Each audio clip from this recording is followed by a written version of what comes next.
심판하실 주님 되고 우리 영광 되시네.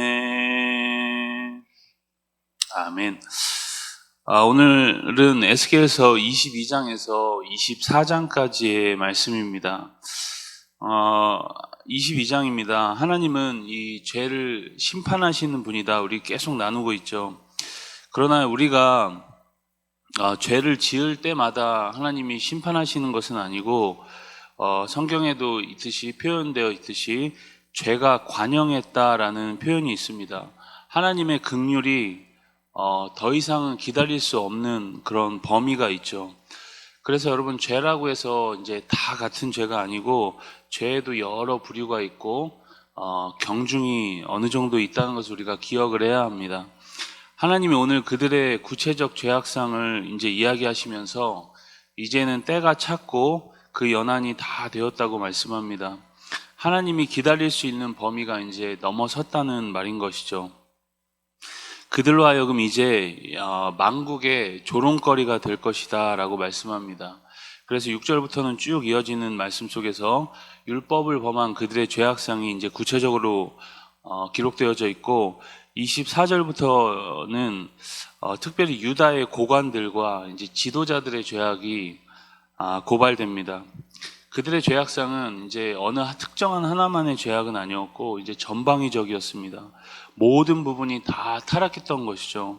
전적 타락과 그리고 죄의 보편성을 보여주게 됩니다. 모든 인간이 이제 보편적으로 죄악 가운데 살아갈 수밖에 없는 존재다라는 것을 보여주고 있는 것이죠. 이러한 죄의 보편성은 사실 그들만의 문제는 아닌 것이죠. 그들이 선민이고 하나님의 은혜를 더 많이 입은 민족이었기 때문에 더 크게 은혜 받은 만큼 징계도 더 크게 받은 것이지, 사실 그들의 죄악상은 어느 한 민족만의 모습은 아니었습니다. 그것은 사실 우리의 모습이고 더 나아가면 사실은 나의 모습인 것입니다. 그들을 향한 하나님의 진노와 심판은 우리를 향한 하나님의 진노이자 심판이기도 했던 것이죠.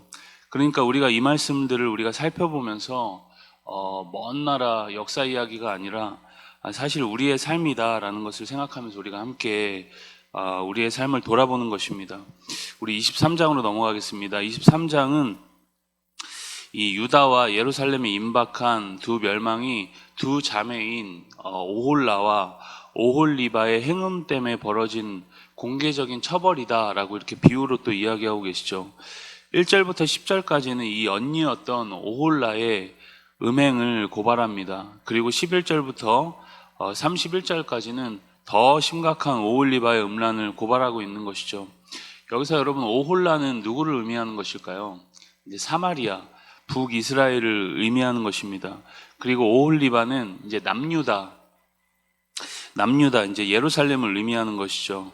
오홀라는 언니는 어릴 적에 이미 애굽에서 행음한 경력을 갖고 있고 아수르의 잘생긴 어떤 청년과 행음을 합니다. 남편 대신 하나님은 오홀라를 많은 사람들 앞에 벌거벗긴 채로 수치를 당하게 하셨고 자녀들을 빼앗기게 하시고 그리고 칼로 죽임을 당하게 하셨습니다.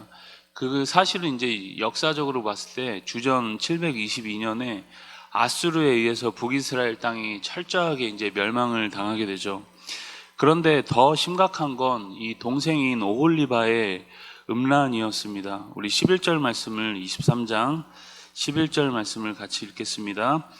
그 아우 오홀리바가 이것을 보고도 그의 형보다 음욕을 더하며 그의 형의 간음보다 그 간음이 더 심함으로 그의 형보다 더 부패하여졌느니라.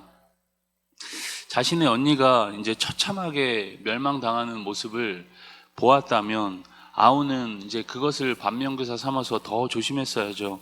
그런데 그 죄가 오히려 언니보다 더 심각했다는 것입니다. 이제 그 결말에 대한 이야기, 심판의 이야기가 36절부터 49절까지 쭉 이어집니다. 우리 24장입니다. 24장은 이 유다의 심판에 대해서 이야기하는 이제 마지막 장입니다. 하나님께서는 이 녹슨 가마의 비유를 통해서 예루살렘 멸망에 대한 메시지를 전달하고 계십니다.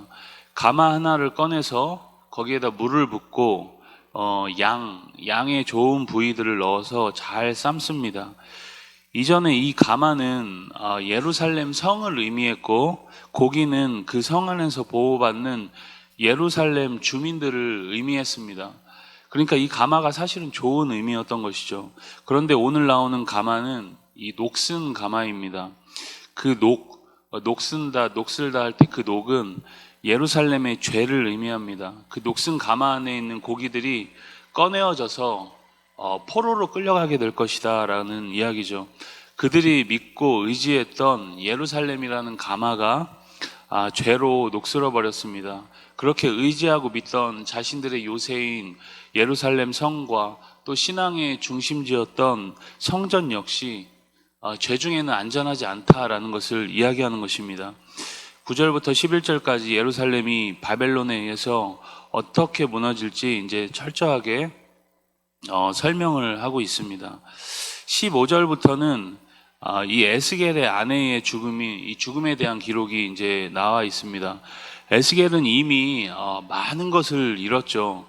이미 바벨론 2차 침공 때 바벨론에 이제 그 제사장이었던 에스겔이 끌려갔습니다. 지금 그곳에 끌려가서 이제 있는 이야기가 지금 우리가 보고 있는 에스겔서인 것이죠. 원래는 제사장이었고 그 제사장직도 포로로 끌려가면서 상실을 하게 됩니다. 그 죄악의 시대에 그리고 바른 말을 하는 것은 힘든 일이죠. 핍박도 많이 있었습니다. 그런데 하나님은 이미 많은 것을 잃은 에스겔에게서 아내마저도 데려가십니다. 삶의 유일한 동반자였던 아내를 데려가셨던 것이죠. 16절에 보면은 내 눈에 기뻐하는 것을 한 번 쳐서 빼앗겠다 그렇게 말씀합니다. 그 과정을 통해 에스겔은 하나님의 고통에 이제 동참을 하게 되는 것이죠. 그 눈에 큰 기쁨이었던 이스라엘 백성들을 심판하셔야만 했던 하나님의 마음이 지금 그랬다는 것입니다.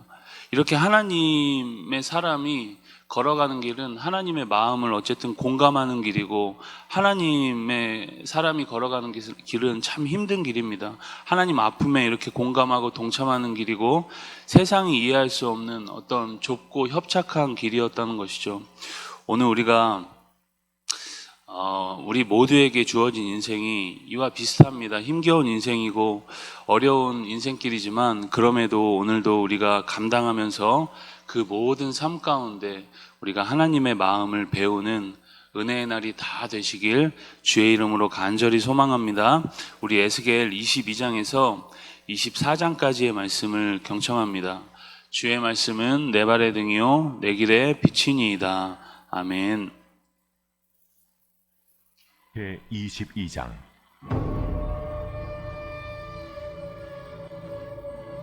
또 여호와의 말씀이 내게 임하여 이르시되